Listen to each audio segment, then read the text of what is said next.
So basically all flesh tone is more or less a derivation of orange. It just depends on the zone of the face. So in the forehead area of most people, it's very yellow. Across here it becomes a little pinker, depends on the type of pink. And then in the beard area, depending on if it's male or female, sometimes it becomes blue, gray, or green. But I think it's really important to paint idealized flesh tone rather than what you would see in a photograph. So when I paint, I actually convert all my images into black and white. So this first blob, you can see that I'm using this plastering knife to scrape it up, and I can even mix it this way by laying it out and then creating a ball and moving it around. So the highest white will be a little bit of yellow, a little bit of orange, and a little bit of white. So cadmium orange hue and some white. The middle tones will be burnt sienna, sometimes a little bit of alizarin crimson, and some orange. And I generally tend to mix 4 or 5 different kinds of flesh tones for painting, and that way I can really get the paint to go thick. So this is a little bit like the idea of paint by numbers in a way. So let's work with sort of a middle flesh tone. So I'm grabbing a bit of white, and actually these paintings really neat. I have like 2 large paintings. So I'm going to use all that white. I'm taking a big old gob of orange.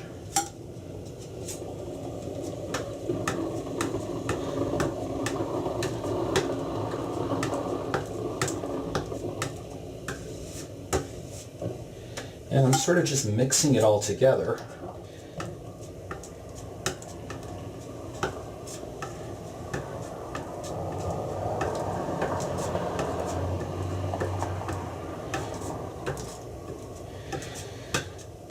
And this is almost like the highest, lightest flesh tone. And it just depends on the area of the skin, because if you look in, well, probably you can't see it as well with the camera, but this is way more yellow than my flesh tone is. But it's one of the ways that I sort of start with a base. Now you can buy flesh tones, but I'm actually a big fan of just mixing up a whole pile of things that you'll be able to use. So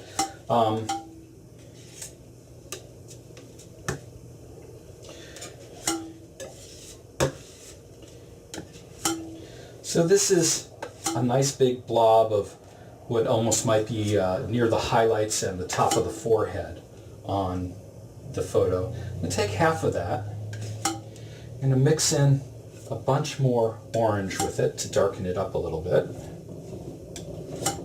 Okay. And, well, let me show you it first with the orange in it. So now it's like this sort of pastel, intense orange that I need to tone down and bring it into another step. I'd say probably about a 20% or a 30% shade as flesh tone goes into shadow. And the way to calm it down is literally to grab a chunk of burnt sienna and mix that in. Now burnt sienna is actually really pink when you mix it in with other colors. It's also a semi-transparent color. So it's going to actually desaturate a bit and also pull it back off of the yellow-orange and bring it more into a pink range. So you can see this is a nice sort of medium tone. If I was describing the value of it, it's probably a value 2. If bright white is 0 or 1.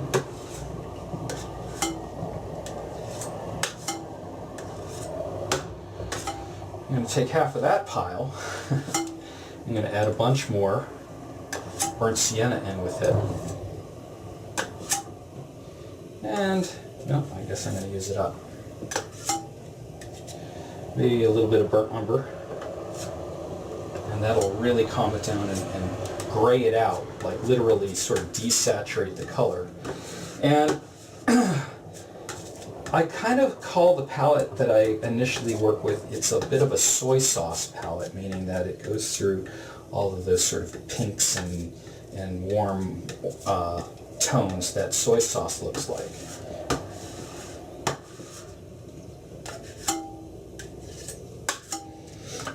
Need a little bit burnt sienna.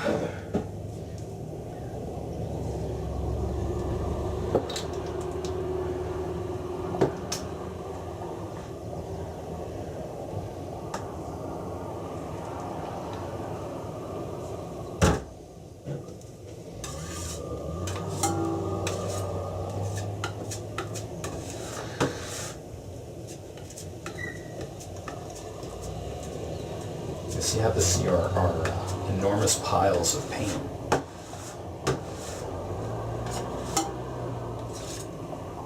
Which will allow me to paint super thick and get a lot of texture.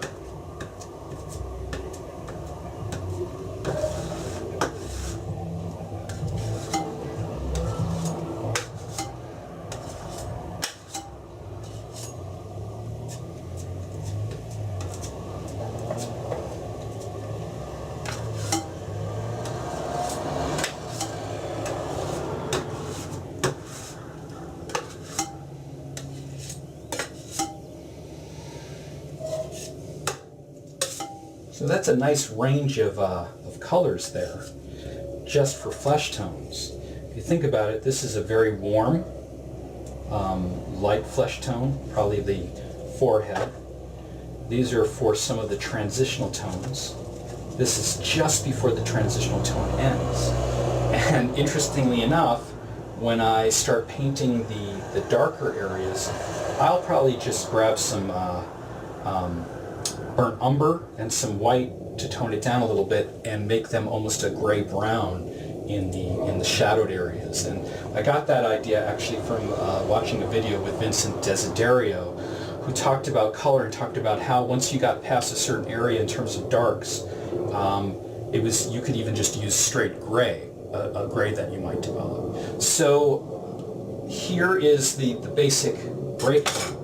Warm orange-yellow, a sort of pinkish middle tone with some burnt sienna in it and some orange, and then a lot of burnt sienna and a little bit of orange and maybe even a little bit of burnt umber to calm it down. Now the next thing that I could do with this is, with each one of these tones, is if I was to add, for instance, a little bit of a pink to it, it would make it the flesh tone that is in this area of the cheeks and the nose. And when I go into other areas like the beard area or into deep shadow, this will pick up into the burnt umber grays.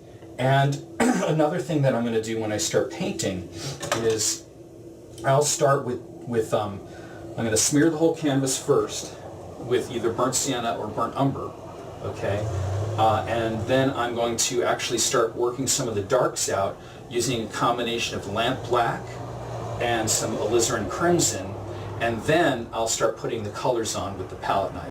This next section, what I'd like to do is tone the canvas and also start working out some of the colors a little bit. And the first thing that I noticed when I was looking at this was I'm probably going to do some kind of blue-gray in the background. And so in order to do that, instead of getting carried away, I'm going to tone the back of the canvas a little bit, or the background, with a little bit of black and some paint thinner.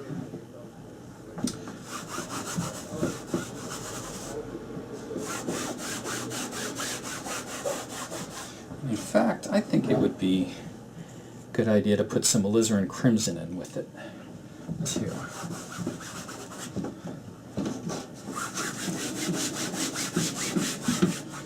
So basically I'm going to start by kind of painting with the rag a little.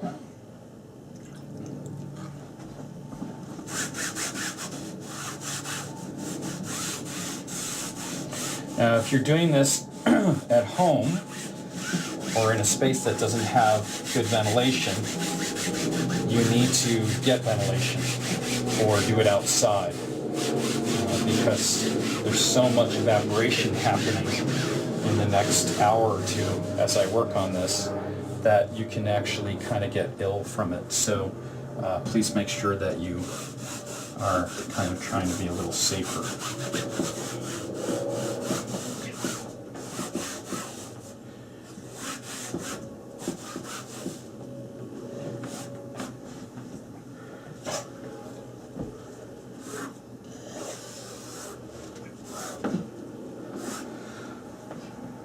By the way, this drawing, I did a whole bunch of panels all at the same time, and what I did was I used a projector and a little bit of burnt sienna or burnt umber, and what I did was I projected and just quickly sketched with the brush some of the big landmarks and doing some actual alterations with it at the same time, like I distorted some parts of the anatomy a little bit, things that I wanted to kind of work with a little bit.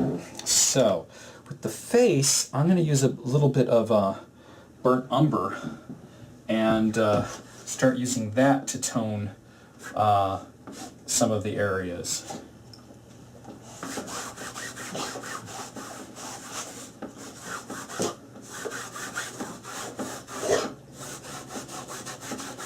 You okay, Davis?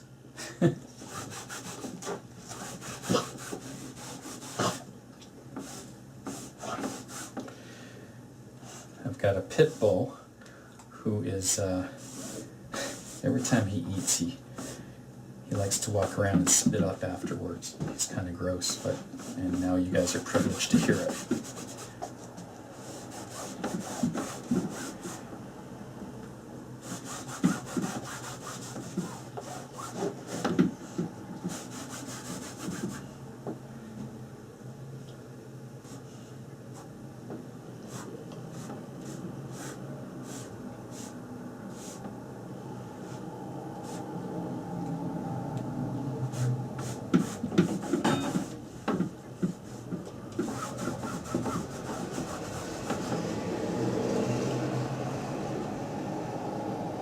Kind of thinking about making the hat a sort of burnt orange, and the background is sort of purple, blue, gray, maybe. But these things change as I'm working.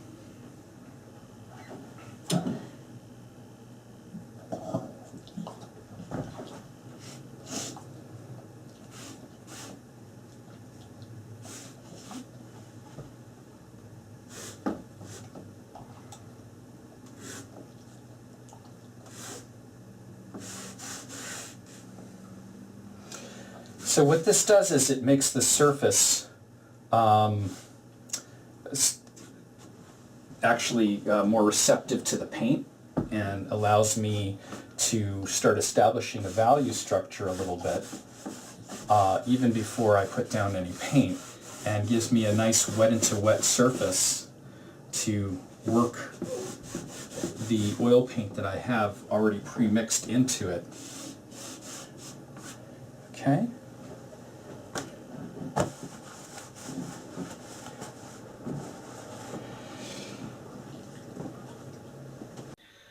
I'm going to start painting on this a little bit, and the first thing I'm going to do is I'm going to take a, I guess this is a Utrecht Finest Bristle 260 Bright. It's pretty big, it's a 1-inch brush. And I'm going to sketch out and work out some of the value structure a little bit more in a way that will make me be able to start lifting the darks into the lighter areas. And I'm going to do that a little bit with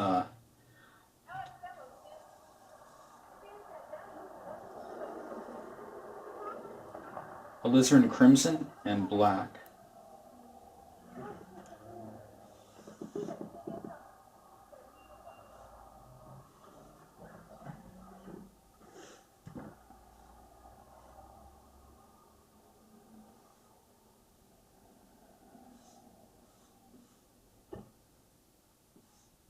Now, even though I'm working from a photograph and I projected it, I want to point out a couple of things about using photos as reference material and also how you think about setting the paint up. And what I'm talking about in particular is that I think that people think that the photograph is a good version of things. And yeah, it has a lot of good reference information, but it's really bad with color. It distorts the anatomy. So one of the things that I remember consciously doing when I was projecting this was I exaggerated things like cheekbones and the size of the eyes a little bit. I just kind of used it to get the proportions down and speed up the process. And mainly the reason why I do that is because I'm starting to run out of time, because I sell a lot of my work pretty inexpensively, so I'm having trouble keeping up with a sort of enough of a stock in order to keep my prices down. So I had to find a way to reduce the time that it took to get a painting done.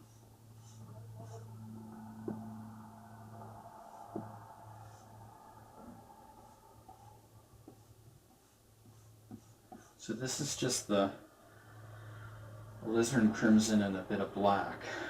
And the reason why I do that to state some of the tones when I first start the painting is I read in one of the translations of Leonardo's notebook that he believed black was really important in flesh tones.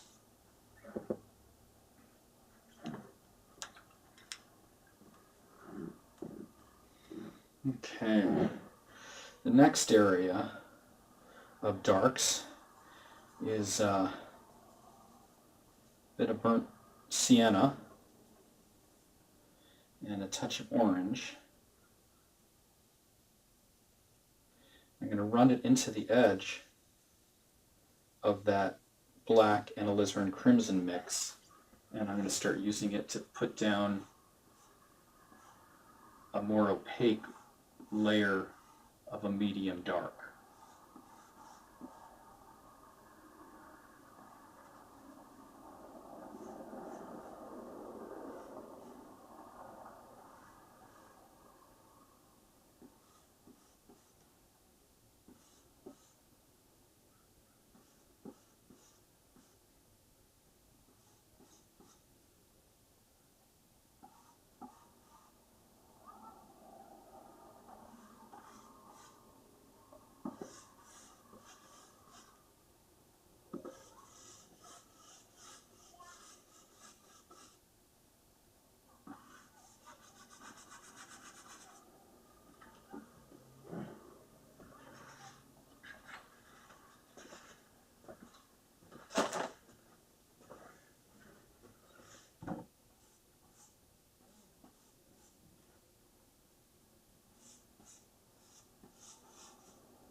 Alright, clean the brush a bit. And now, going for the big guns.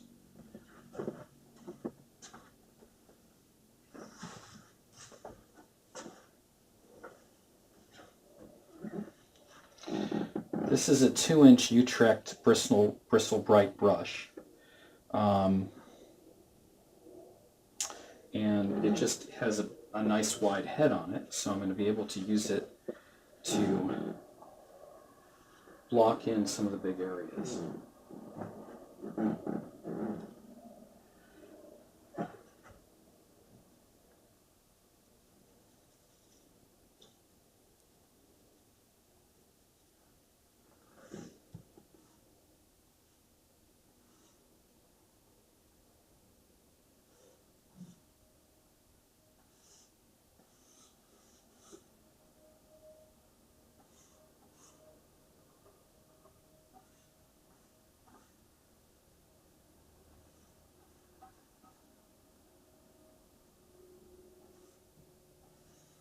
You see how the other colors are lifting up into this color?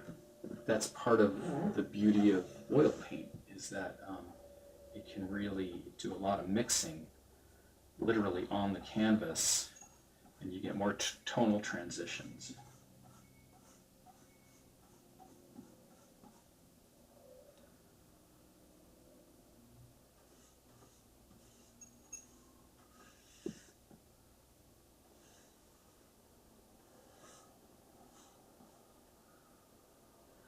In the darker areas, the paint will always be thinner, and in the lighter areas, the paint is going to be thicker.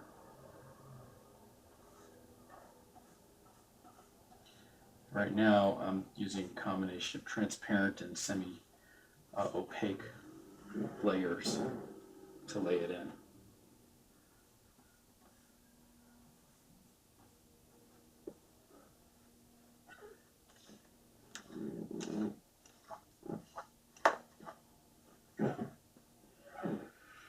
Whew.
What number is this? I think this is like a 16 bright bristle. Oh, it's got a whole bunch of paint in it, so I need to clean it a little better.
whites of the eyes are not white. And I think one of the things that Sargent did with them was that he kind of left them kind of the same as the flesh color. I'm putting just a little bit of a cooler into it, but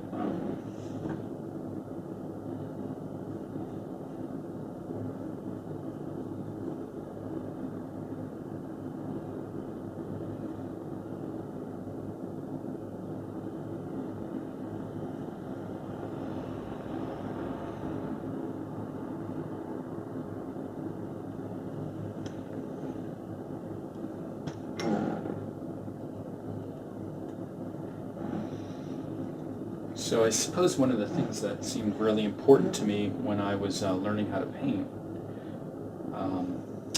is that if you've got a good underpainting, you can really get a good large painting. If you start a painting with a good drawing underneath it and a good color structure, and you kind of have a good attack plan, usually it goes a little bit better than trying to wing it. Now, what I'm doing here is I've got some black, and I'm grabbing white from that, remember that lumpy pile that I called the waste pile? Well, sometimes I use that lumpy pile to grab darker colors from, because when you grab with your brush into a white pile, it pollutes it. So if I know that I'm always going to grab dark colors here, I can use that white for that purpose. So the painting that you're seeing here now, although some people would be like, oh, it looks kind of finished, right? Wouldn't they kind of say that sometimes? It's not, because I'm going to put layers and layers of paint on top of this and modulate the structure more and more as I work. And so basically what this is right now is a underpainting that will be developed more as I start thickening the paint up and laying more and more on. Let's see here.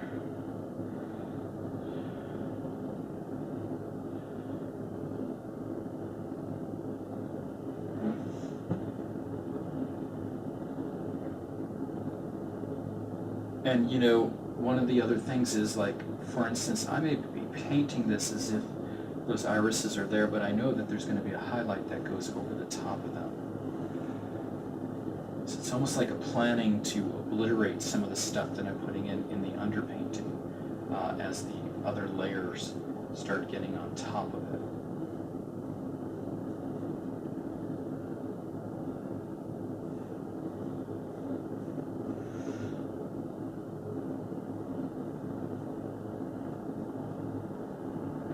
My teacher again, if you use a color one place, you should use it other places in the painting. He used to say almost everywhere.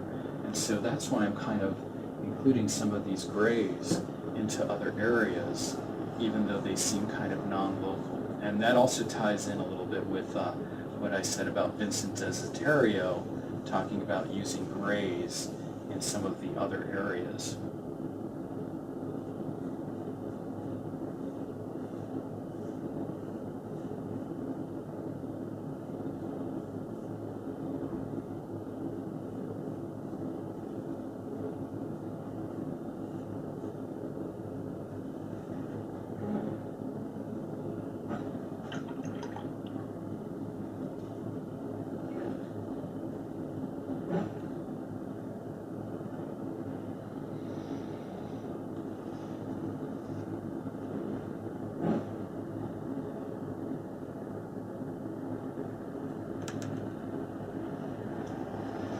And one of the ways that you can clean a color out of a brush, besides dipping it in the thinner and then wiping it on a rag and really wiping it out, is if you know that you're going to use it for another color that's unrelated to the previous color, if you grab a little blob of that color and you use it to work it into the ferrules of the brush and then wipe it off, basically it's clean for that color the next time you're going to use it.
Now what I'm doing is I'm grabbing burnt sienna.